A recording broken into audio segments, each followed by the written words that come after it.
Amid the Iran war, which has now entered its second month, the United Arab Emirates has made a rather shocking announcement on April 28th, declaring that it will exit both the Organization of Petroleum Exporting Countries, also known as OPEC, and the broader OPEC Plus alliance. Now, this decision, set to take effect on May 1st, 2026, delivers a big setback to the oil-producing alliance and its de facto leader, Saudi Arabia.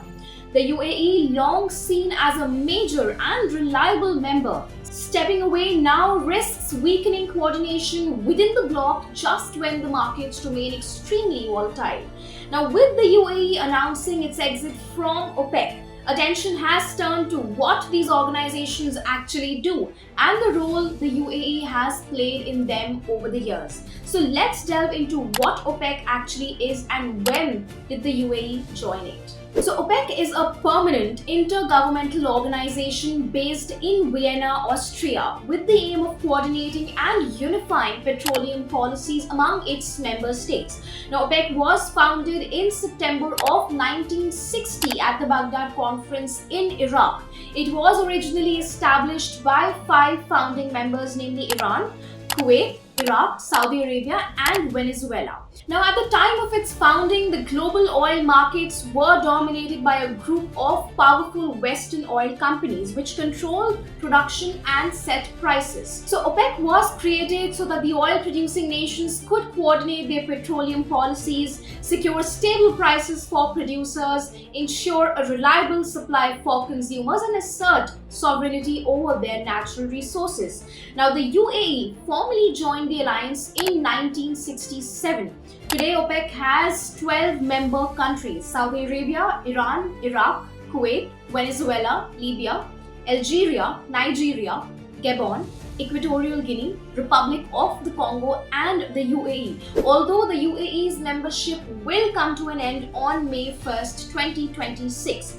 Now, OPEC Plus includes these countries as well as major non-member producers such as Russia, Kazakhstan, and Azerbaijan. But what are the key reasons behind UAE's decision to leave OPEC? And what factors have driven this move? Let's break that down for you. Now, there are multiple reasons behind this move. To begin with, the UAE has repeatedly argued that its assigned quota, which is around 3.2 million barrels per day, is far below its actual production capacity, which is approximately 5 million barrels per day. Now, Abu Dhabi views this gap as unsustainable, especially at a time when it has aggressively invested in expanding its output. UAE believes that it is being constrained from fully monetizing its oil resources despite having one of the most advanced production infrastructures in the world. Now, since 2016, OPEC Plus has effectively been steered by the leadership axis between Saudi Arabia and Russia. This has helped stabilize oil markets through coordinated supply cuts, but it's also centralized the decision-making power. In a statement, the UAE has noted, and I quote, "This decision reflects the UAE's long-term strategic and economic vision and evolving energy profile. During our time in the organization, we made significant contributions and even greater sacrifices for the benefit of all. However, the time has come to focus our efforts on what our national interests dictates." Now, coming to the second point, the current tensions around the Strait of Hormuz, coupled with ongoing conflict involving Iran, has also added to this situation. Disruptions in one of the world's most critical oil choke points have triggered a sharp energy shock. Third is the gap between the investment and the output. The UAE, through its national oil companies, investing roughly $25 billion annually to boost production capacity. However, OPEC Plus quotas restrict how much that capacity can actually be utilized. Now, let's talk about what this exit actually means for UAE.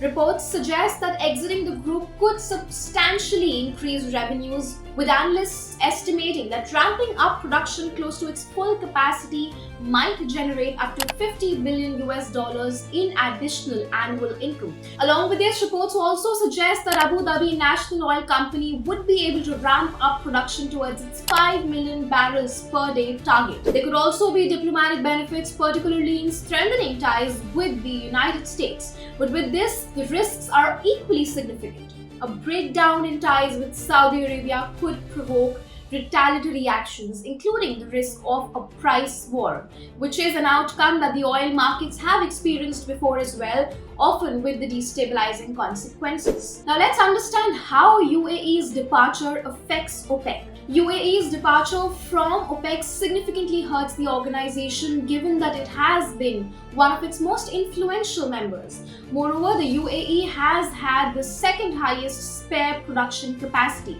Now, in simple terms, it was the second most important swing producer, capable of increasing production to help ease prices. UAE's withdrawal also hurts OPEC's ability to increase production in times of emergencies, which in turn will affect the oil prices.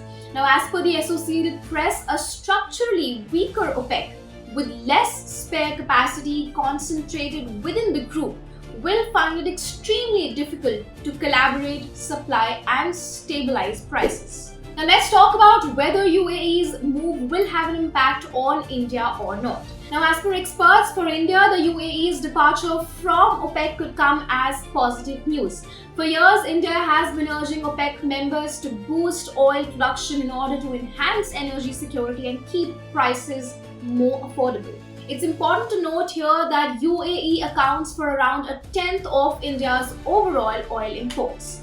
According to reports, once the UAE is no longer bound by OPEC's production limits, it could benefit India by making more oil available for import. Now let's also understand if UAE's exit from OPEC turns out to be a strategic advantage for Donald Trump or not.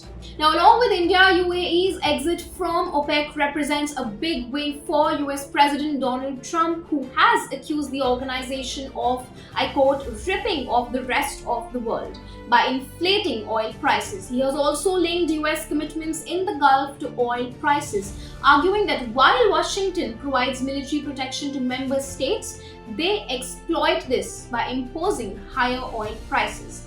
Now, in the bigger picture, the UAE's potential withdrawal from OPEC Plus goes far beyond oil quotas. It signals a deeper shift in global energy dynamics, regional geopolitics, and long-term economic strategy. What are your thoughts on this video? Do let us know in the comment section below. If you like this video, then like, share and subscribe to ET Now.